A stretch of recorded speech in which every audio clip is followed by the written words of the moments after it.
অনেকে বলেন এই কলিকালে মানে 2017 ভারতবর্ষে সব থেকে বেশি বিপদে পড়তেন রাজা রন্থিদেব। মহাভারতের বনপর্বে আছে যে রন্থিদেবের হেঁসেলে রোজ 2000 গরু রান্না করা হতো। মহাকবি কালিদাসের মেঘদূতের 46 নম্বর শ্লোকে এই উপাখ্যানটার বিস্তারিত বর্ণনা আছে।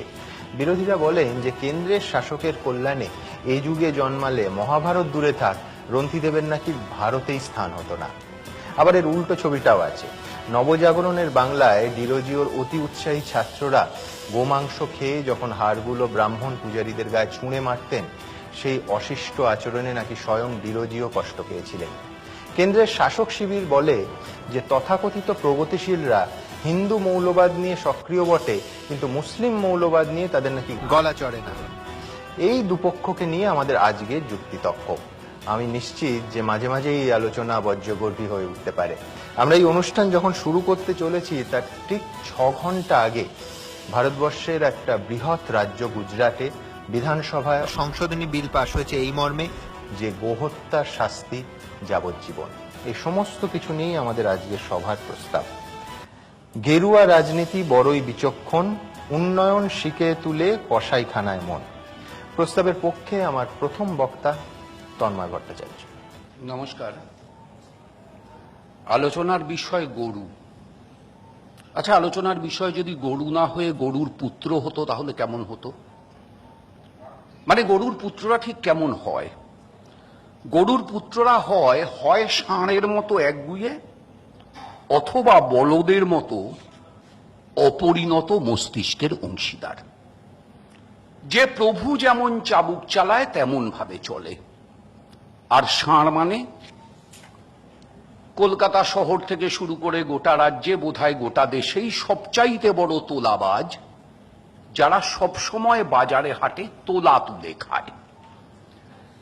এখন এই রকম তোলাবাজ ষাঁড় আর অপরিণত মস্তিষ্কের বলদ কোন রাজনীতিতে দরকার হয়? যে রাজনীতিতে যুক্তি থাকে না, যে রাজনীতিতে বুদ্ধি থাকে না, যে রাজনীতিতে উন্নয়ন থাকে না, সেই রাজনীতিতেই প্রয়োজন হয় এই রকমের ষাঁড় আর বলদ। সুতরাং আমাদের এখনকার কেন্দ্রের শাসক এবং সম্প্রতি উত্তরপ্রদেশের শাসক, তাদের অগত্যা অগতির গতি হচ্ছে গরু। একটু ধর্ম মিশিয়ে সংস্কৃত করে বললে, গরুরই প্রীতিমাপন্নে প্রিয়ন্তে সর্বজনতা। কিন্তু আমাদের ধর্ম কি তাই বলছে? উত্তর না। একটু আগে সুমন ডিরোজিওর উদাহরণ দিচ্ছিল। ডিরোজিও দুঃখ পেয়েছিলেন, আমিও দুঃখ পেয়েছি। যিনি গরু খাওয়া পছন্দ করেন না তার কাছে গরু ছুঁড়ে মারাটা কোনো কৃতিত্ব না, এটা তাকে অপমান করা। কিন্তু আমাদের হিন্দু ধর্মে 33 কোটি দেবতা আছে, এমনকি ইঁদুরও আমাদের একটা দেবতার বাহন, সেই হিসাবে দেবতার অংশ।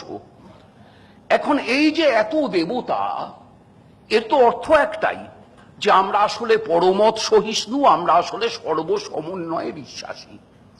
আচ্ছা, আমাদের ধর্মগ্রন্থ কি কেউ জানি না? যদি বেদকে আমাদের ধর্মগ্রন্থ ধরি, তাহলে ঋগ্বেদ সংহিতায় অগ্নির কাছে প্রার্থনা করা হচ্ছে গাভীদের খণ্ড খণ্ড করে ছেদন করবার জন্য, খাওয়ার জন্য। ইন্দ্রের কাছে প্রার্থনা করা হচ্ছে তুমি আমার জন্য 15-20টা বৃষ রান্না করে দাও, তা খেয়ে আমি আমার উদরের দুদিক পূর্ণ করি। আচ্ছা, ঋগ্বেদ তো বৈদিক যুগের প্রাথমিক পর্যায়, উপনিষদ হচ্ছে বৈদিক যুগের শেষ পর্যায়। সবচাইতে বড় উপনিষদ কি? বৃহদারণ্যক। বৃহদারণ্যক উপনিষদ কি কথা বলছে? একই কথা। আমাদের অনেকগুলো গৃহ্য সূত্র আছে, পারস্কর, সাংখ্যায়ন, গভীল, খাদির, হিরণ্যকেশু, আপস্তম্ভ, আশ্বলায়ন। আমি সবকটার শ্লোক তুলে তুলে উদাহরণ দিয়ে দিয়ে প্রত্যেকটায় যা যা বলা হয়েছে বলতে পারি, বলছি না কারণ ততটা সময় নেই। কিন্তু সবকটাতেই গোমাংস খাওয়া, সেটার উপরে কোনো বিধিনিষেধ আরোপ করা নেই। মনুর নামে চালানো হয়, মনু নাকি গরুর মাংস খেতে বারণ করেছিলেন। ভুল, মিথ্যে, মনুকে বিকৃত করা। মনু কোনো কোনো প্রাণীর মাংস খেতে বারণ করেছিলেন, কথা ঠিক, কিন্তু তার মধ্যে গরু পড়ে না। যেমন আমি উদাহরণস্বরূপ বলি যে মনু বলছেন যেসব প্রাণী এক খুর বিশিষ্ট তাদের মাংস খাওয়া বিশেষ বিধান ছাড়া বারণ। গরু এক খুর বিশিষ্ট না। মনু বলছেন যাদের এক পাটি দাঁত আছে তাদের মাংস খাওয়া যাবে, গরু তার মধ্যে পড়ে। কৌটিল্যের অর্থশাস্ত্র, গরু খাবার উদাহরণ আছে। রামায়ণ বলে, রামায়ণে রাম যখন সীতাকে নিয়ে বনবাসে ভরদ্বাজ মুনির আশ্রমে গেছেন, তখন ভরদ্বাজ মুনি তাকে ফল এবং বৃষ দিয়ে ভোজনের ব্যবস্থা করেছেন। মহাভারতে যুধিষ্ঠিরকে সান্ত্বনা দিতে গিয়ে কৃষ্ণ অনেক কথার মধ্যে বলছেন, মহাত্মা রন্তিদেবের কথা যা একটু আগে সুমন বলল, আমার রিপিট করার প্রয়োজন নেই। ফলে বেদব্যাসী মহাভারত থেকে শুরু করে সব জায়গায় আমরা এটা দেখছি। আবার গোহত্যা একটা সময় বন্ধ হলো। কেন হলো? যখন গরুর ফুড ভ্যালুর থেকে ইউটিলিটি ভ্যালু বাড়লো। যখন মানুষ চাষবাস জানতো না, তখন গরুর ফুড ভ্যালু বেশি। দুধ দেওয়া শেষ হয়ে গেলে সে গরু কি কাজে লাগবে?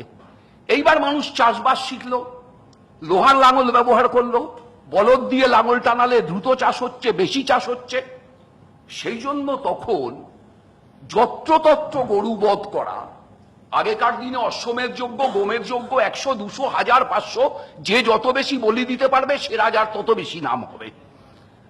আবার বিষ্ণু পুরাণে এসে দেখছি যে ব্রাহ্মণের কথা হলো, যে ব্রাহ্মণদের গায়ে ডিরোজিওর শিষ্যরা ছুঁড়ে মেরেছিল, সেই ব্রাহ্মণদের হবিষ্য করবার বিধান দেওয়া হচ্ছে ছাগ, ভেড়া, গরু, শূকর, গন্ডার প্রভৃতির মাংস খাইয়ে, এবং বলা হচ্ছে যে 11 মাস পিতৃপুরুষ তৃপ্তি পাবেন।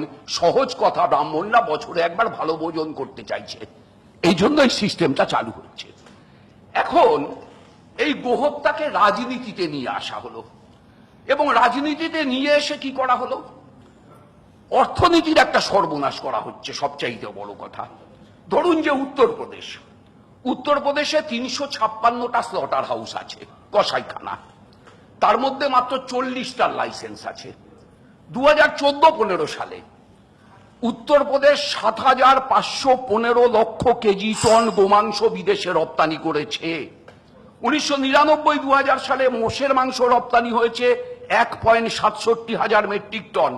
পরের বার 2000-2001 বেড়ে হয় 2.42 মেট্রিক টন।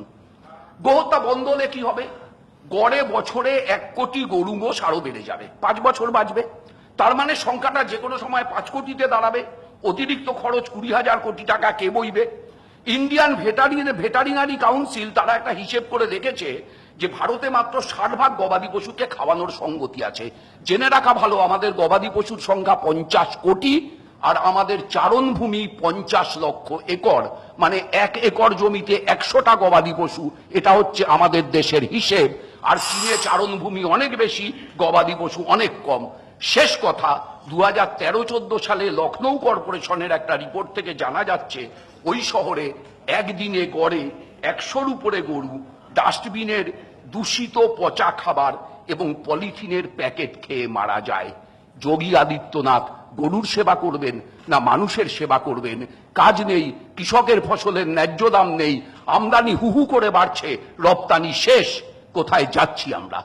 গরুর পুত্ররা ভাবুন।